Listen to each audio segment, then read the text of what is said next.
நான் சின்ன நடிகர்ப்பா. ஆனா நான் சம்பாரிச்ச காசுல கிட்டத்தட்ட 152 மாணவ மாணவிகளை, குறிப்பாக முகாமில் தங்கியிருக்கக்கூடிய இலங்கை அகதி மாணவ மாணவிகளை படிக்க வச்சானே கருணாசுங்கிற 2009. அதற்கு பிறகுத்தானே இன்னைக்கு நிறைய நடிகர்கள் செய்யறாங்க. ஆக இது எதையும் நம்ம திட்டமிட்டு செய்யறது இல்ல. சட்டியில இருந்தா ஆப்பையில வரப்போகுது. ஆனால் சட்டியே இல்லைங்கிற பொழுது நம்ம ஒண்ணுமே பண்ண முடியாது.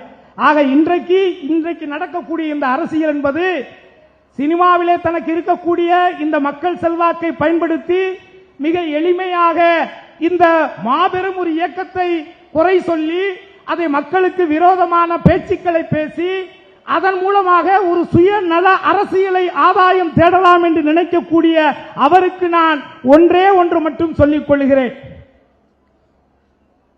புலிக்கு பதுங்கவும் தெரியும், பாயவும் தெரியும், ஆனால் பயப்பட தெரியாது. நீங்க இந்த சோசியல் மீடியாவில் சொல்றதுக்கெல்லாம் ஒரு குரூப்பை வச்சுக்கிட்டு கெட்ட கெட்ட வார்த்தைகள் எல்லாம் பேசுறதுனால நாங்கெல்லாம் டிஸ்டர்ப் ஆயிரும் நினைக்காத. ஏன்னா நாங்க கெட்ட வார்த்தைக்கே டிக்ஷனரி போட்டவங்க, டிக்ஷனரியே போட்டுருக்கோம் நாங்க கெட்ட வார்த்தைக்கு. அதனால இந்த சின்ன சின்ன பசங்களை வச்சுக்கிட்டு நீங்க அப்படி இப்படி அப்படி இப்படி என்ன கூவத்தூர் மாமா அப்படின்னு சொன்னா ஆமான்ட்டு கூட போவேன். செஞ்சிருந்தா செய்யாத நான் என்ன பண்ணுவேன், சொல்றவன மாமாவாக்கிடுவேன்.